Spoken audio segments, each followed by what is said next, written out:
اللہ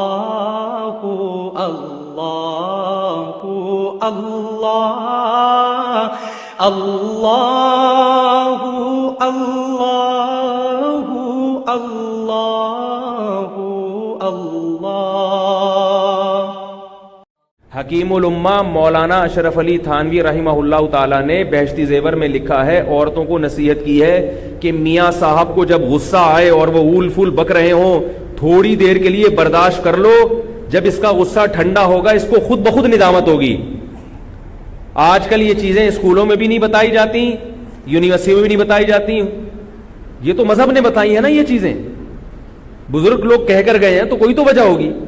ہوتا کیا ہے کہ مرد کو جب غصہ آیا ہوا ہے، اس نے کچھ سنائی تو بیگم صاحبہ بھی آگے سے اینٹ کا جواب پتھر سے، تو پھر اس کو مردانگی کے خلاف سمجھتا ہے اور معاملہ کیا ہو جاتا ہے، وہ بگڑ جاتا ہے۔ عورت تھوڑی دیر کے لیے، مردوں کی طبیعت میں اللہ نے غصہ رکھا ہے، اس کی پھر ایک میرا بیان ہو چکا ہے کیوں رکھا ہے، یہ پخروٹی ہوتے ہیں تھوڑے سے، مرد جو ہے نا وہ تھوڑا سا بد اخلاق ہوتا ہے، یہ اللہ نے بنایا ہے اس کو۔ شیر ہے نا جنگل کا، بھائی جنگل کا شیر دھاڑ دھوڑ تو کرتا رہے گا نا، وہ تبھی تو شیر ہے۔ تو مرد کی فطرت میں بھی اللہ نے چونکہ سربراہ بنایا ہے، اور جو بھی سربراہ ہوگا، جو حاکم ہوگا، اس کی طبیعت میں خود بخود سختی ہوگی، کیونکہ سختی کے بغیر آپ حکومت کر نہیں سکتے۔ دیکھو فوج کے پاس کنٹرول ہوتا ہے نا، تو فوجی جتنا بڑا آفیسر ہوگا نا فوج کا، اتنا غصے کا تیز ہوگا، یہ تو ہم نے دیکھا ہے۔ میں نے کچھ وقت پاکستان نیوی کے ایک ادارے میں گزارا ہے، تو جیسے ہی کوئی بڑا آفیسر آتا تھا نا سروے کرنے کے لیے، تو سب کانپنا شروع کر دیتے تھے، سر پتہ نہیں کیا کریں گے۔ وہ آنے کے بعد پتہ ہے کیا کرتے تھے، کوئی بھی آ رہا ہے لیفٹنٹ کمانڈر سے اوپر کے جو بھی لوگ تھے نا، وہ بہت ہی عجیب ہوتے تھے۔ وہ کیا کرتا تھا، آ کے انہوں نے جو کمیشن آفیسر تھے جو اپر لیول کے، وہ جب آ کے ہوٹل پہ چیک کرتے نا کہ کب ٹوٹا ہوا ہے، تو وہ یہ نہیں کرتے آرمی کے آفیسر کہ اس کو جوڑ لینا، وہ اس کو اپنی توہین سمجھتے ہیں کہ ٹوٹا ہوا کب آرمی کے ہوٹل میں کیوں ہے، وہ اٹھا کے دیوار پہ مارے گا، توڑ دے گا اس کو۔ ہم نے اپنی آنکھوں سے دیکھا ہے، آپ کسی بھی آرمی کے آفیسر سے پوچھ لیں کہ ان کے ایٹیٹیوڈ یہی ہوتے ہیں، آرمی کے جتنے بڑے بڑے آفیسر ہیں نا۔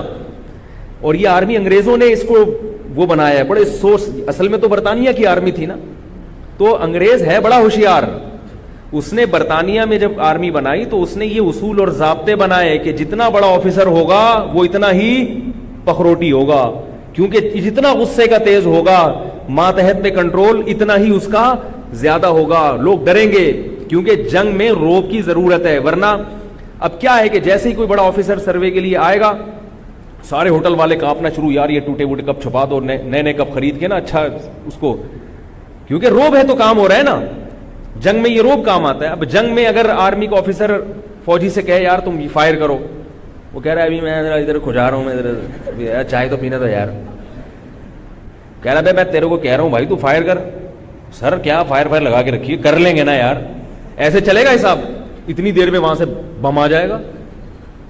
تو گورا بڑا ہوشیار ہے، اس نے جو آرمی بنائی اس کے اصول بڑے زبردست بنائے، اور یہی اصول شریعت میں بھی ہیں کہ بھائی امیر کی سننی ہے، اس میں نو کا آپشن نہیں ہے آپ کے پاس۔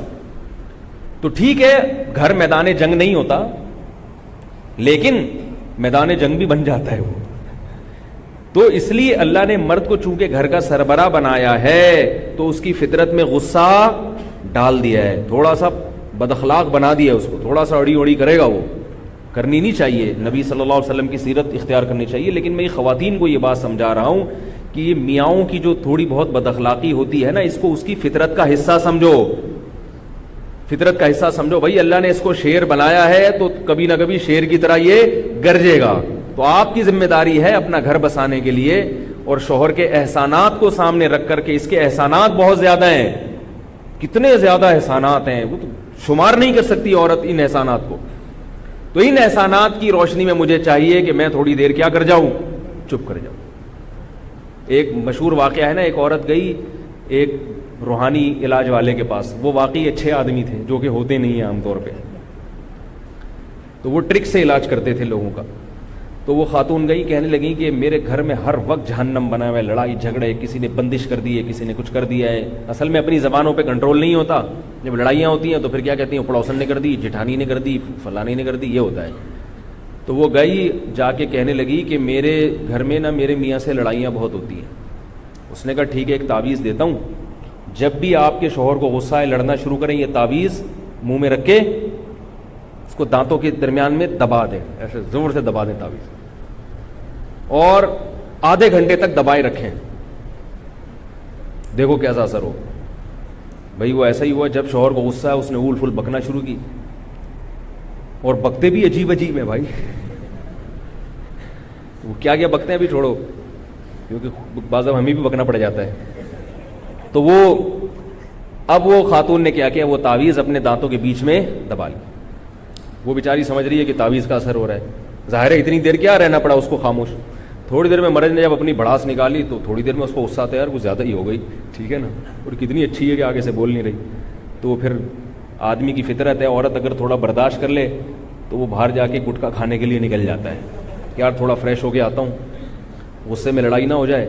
اور جب باہر جائے گا گٹکا کھانے کے لیے تو خیال آ گیا ایک گٹکا واپسی پہ بیگم کے لیے بھی لیتا ہوں. جب غصہ ٹھنڈا ہوتا ہے نا تو انسان کی بالکل عجیب کیفیت ہو جاتی ہے. غصے کے وقت تو پاگل ہوتا ہے, اور غصہ جب ٹھنڈا ہوتا ہے تو بالکل الگ کیفیت. تو اب عورت کی ذمہ داری ہے کہ شوہر کے غصے کو کیا کرے, ٹھنڈا کرے.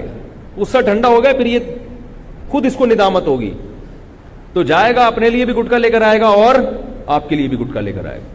تو اب کیا ہے, اس عورت نے تعویذ دانتوں کے درمیان میں دبایا, اتنی دیر خاموش رہی, میاں صاحب نے اول فول بک دی, اس کے بعد چپ ہو گئے, کہہ رہے یار یہ تو بڑی اچھی بیوی ہے, کچھ بولتی نہیں ہے, اور میں نے تو زیادہ ہی بول دی. جب غصہ ٹھنڈا ہوا بیگم کو منانے بیٹھ گیا. شریف آدمی یہ کام کرتا ہے, جو یہ ساری باتیں ان کی ہوتی ہیں تمیز ہوتی, جو ذرا انسان ہو. جو انسان ہی نہیں ہے وہ تو پھر اس کے لیے تو کوئی حکام ہی نہیں ہے نا. تو پھر وہ منانے بیٹھ گیا.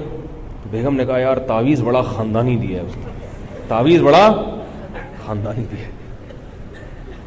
تو یہ بڑا بہترین تعویذ ہے کہ یہ بزرگوں نے لکھا ہے. میری کیا اوقات ہے بھائی جو میں نصیحت کروں, ایسی باتیں کروں. حکیم الامہ مولانا شریف تھانوی رحمہ اللہ تعالیٰ, ان کو حکیم اس لیے تو کہا جاتا تھا, حکمت سے بھری باتیں ان کی. انہوں نے بہشتی زیور میں لکھا ہے کہ مرد کو جب غصہ آ رہا ہو, عورت کو چاہیے وہ تھوڑی دیر کے لیے برداشت کر لے. اور ایک اور بڑی پیاری بات لکھی ہے, فرمایا عورت کبھی شوہر کو دھمکیاں نہ دے, کبھی بھی شوہر کو دھمکیاں نہ دے, اس سے معاملہ بڑا خراب ہوتا ہے. خواتین مرد کی فطرت نہیں سمجھتی. جب عورت شوہر کو دھمکی دیتی ہے نا, میں یہ کر دوں گی, یہ کروا دوں گی, تو مرد کو پھر یہ احساس ہوتا ہے کہ اب اگر میں نے نرم لہجہ اختیار کیا تو یہ سمجھے گی کہ میں اس کی دھمکیوں سے ڈر گیا ہوں. کبھی یہ دھمکی نہ دے کہ تم طلاق دے کے دیکھو تو میں کرتی کیا ہوں تمہارے ساتھ. کبھی یہ دھمکی نہ دے کہ تم جو ہے نا خاموش ہو جاؤ ورنہ میں دیکھتی ہوں میں کیا کرتی ہوں. تو حکیم الامہ نے لکھا ہے خواتین کو سمجھانے کے لیے کہ جس ذات کو اللہ نے میدان جنگ میں لڑنے کے لیے پیدا کیا ہو, میدان جنگ میں مرد کو اللہ نے اتنی بہادری دی ہے کہ وہ توپوں کے سائے میں, بموں کے سائے میں, میزائلوں کے سائے میں لڑتا ہے میدان جنگ میں. ہوتا ہے کہ نہیں ہوتا؟ یہ تلواروں سے لڑا کرتے تھے, تیروں سے لڑا کرتے تھے, اور اب کس سے لڑتے ہیں؟ توپوں سے لڑتے ہیں. آج بھی دنیا کی جتنی بڑی بڑی آرمیز ہیں مردوں کو زیادہ رکھتی ہیں, خواتین کو رکھتی بھی ہے نا تو وہ بہت ہی محدود پیمانے پر, اور وہ خواتین بھی معاشرے سے بالکل ایک الگ تھلگ ہی ہوتی ہیں, اور ان کو بھی ایسے فرنٹ پہ اس طرح سے اہم پوائنٹس پہ نہیں بھیجا جاتا. فرمائیں کہ جس کو اللہ نے میدان جنگ میں توپوں کے مقابلے میں لڑنے کے لیے پیدا کیا ہو وہ ڈرے گا تمہاری دھمکیوں سے. اس کو اگر ان کی دھمکیاں صحیح بھی لگیں گی نا تو وہ اس وقت اس کو کیا آئے گا کہ یار یہ میری عورت ہو کر, میری بیوی ہو کر, ایک عورت ذات ہو کر مجھے کیا کر رہی ہے دھمکیاں. وہ صحیح دھمکیاں بھی ہوں گی تو وہ ایسے موقع پر اس میں ایک غیرت جاگ جائے گی, اور وہ کچھ کر لے گا جس پر بعد میں خود اس کو ندامت ہوگی کہ یہ میں نے غلط کیا. اللہ اللہ اللہ اللہ اللہ اللہ اللہ